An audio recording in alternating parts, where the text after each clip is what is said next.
આકાશવાણી ભુજ સમાચાર આશુતોષ અંતાણી વાંચે છે। નમસ્કાર। આજે સમગ્ર વિશ્વમાં 11મો આંતરરાષ્ટ્રીય યોગ દિવસ ઉજવવામાં આવશે।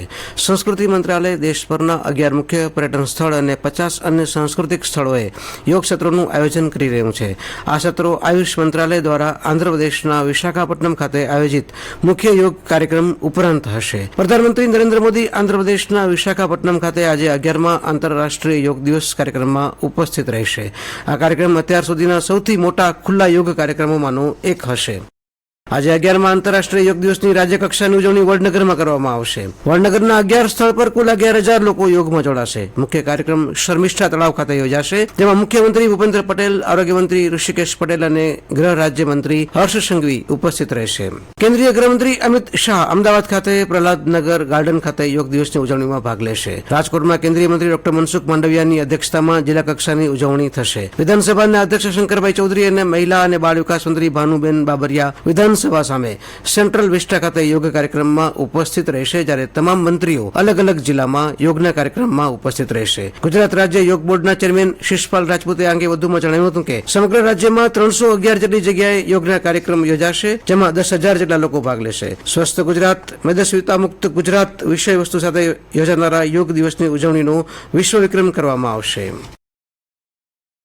11મા આંતરરાષ્ટ્રીય યોગ દિવસની જિલ્લા કક્ષાની ઉજવણી કચ્છમાં જિલ્લા મથક ભુજના સ્મૃતિવન ખાતે જળસંપત્તિ અને પાણી પુરવઠા મંત્રી કુંવરજીભાઈ બાવળિયાના અધ્યક્ષસ્થાને થશે। નખત્રાણામાં ટીડી વેલાણી હાઈસ્કૂલ, માંડવીમાં ચુનીલાલ વેલજી ઉદ્યાન, અંજારમાં આહિર બોર્ડિંગ ગ્રાઉન્ડ, અબડાસામાં ખરવાડા ગ્રાઉન્ડ છાડુરા, લખપતમાં પીએમ લીંબાણી સ્કૂલ દયાપર, ગાંધીધામમાં રમતગમત સંકુલ, મુન્દ્રામાં અદાણી પબ્લિક સ્કૂલ, ભચાઉમાં પટેલ બોર્ડિંગ અને રાપરમાં સ્વામિનારાયણ ગુરુકુળ ખાતે આંતરરાષ્ટ્રીય યોગ દિવસની ઉજવણી કરાશે। રાજ્ય સરકાર દ્વારા આંતરરાષ્ટ્રીય યોગ દિવસ નિમિત્તે yoga for one earth one health અને સ્વસ્થ ગુજરાત, મેદસ્વીતા મુક્ત ગુજરાત થીમને ધ્યાનમાં રાખીને યોગના શારીરિક, માનસિક અને સામાજિક ફાયદાઓ અવગત કરાવતા કાર્યક્રમોનું આયોજન કરવામાં આવશે, જેમાં મહાનુભાવોના ઉદ્બોધન બાદ યોગ શિક્ષક દ્વારા કોમન યોગ પ્રોટોકોલ અભ્યાસ કરાવાશે। કેન્દ્રીય ગૃહ અને સહકારિતા મંત્રી અમિત શાહે જણાવ્યું હતું કે રાષ્ટ્રીય કૃષિ સહકારી marketing federation of India NAFED ટૂંક સમયમાં ખેડૂતો પાસેથી સીધી ખરીદી શરૂ કરશે, જે કૃષિ ઉત્પાદન પ્રક્રિયામાં વચેટિયાઓની ભૂમિકાને દૂર કરશે। તો ગઈકાલે મુંબઈમાં આંતરરાષ્ટ્રીય સહકારી દિવસ નિમિત્તે રાષ્ટ્રીય સેમિનારને સંબોધિત કરી રહ્યા હતા। આવતીકાલે રવિવાર તારીખ 22ના રાજ્યના 33 જિલ્લામાં 8,326 ગ્રામ પંચાયતોની ચૂંટણી યોજાશે। આમાંથી 4,688 પંચાયતો માટે નિયમિત ચૂંટણી અને 3,638 ગ્રામ પંચાયતોમાં પેટા ચૂંટણી યોજાશે। રાજ્યના 1,30,00,000થી વધુ મતદારો મતાધિકારનો ઉપયોગ કરશે। સવારે 7 વાગે મતદાન શરૂ થશે અને સાંજે 6 વાગે મતદાન પૂરું થશે। મતગણતરી તારીખ 25મી જૂનના થશે।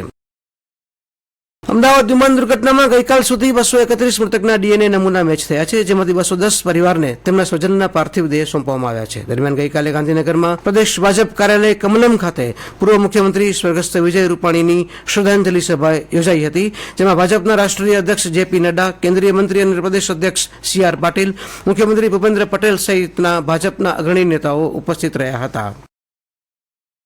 રાજ્યમાં 4 દિવસ ભારેથી અતિભારે વરસાદ બાદ ગઈકાલે મર્યાદિત તાલુકાઓમાં નહીવત વરસાદ પડ્યો હતો। રાજ્યમાં અત્યાર સુધી મોસમનો સરેરાશ 14% વરસાદ વરસી ચૂક્યો છે। હવામાન વિભાગે જણાવ્યું છે કે આગામી 2 દિવસ રાજ્યમાં વરસાદનું જોર ઘટશે અને 2 દિવસ બાદ દક્ષિણ ગુજરાત અને ઉત્તર ગુજરાતમાં ભારે વરસાદ થવાની શક્યતા છે।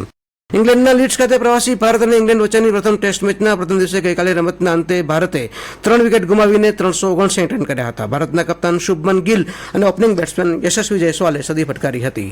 આ સાથે આ સમાચાર બુલેટિન પૂરું થયું। આ સમાચાર આપ આકાશવાણીના ભુજ કેન્દ્ર પરથી સાંભળી રહ્યા હતા। હવે પછીનું અમારું સ્થાનિક સમાચાર બુલેટિન સાંજે 6:25 આપ સાંભળી શકશો। નમસ્કાર।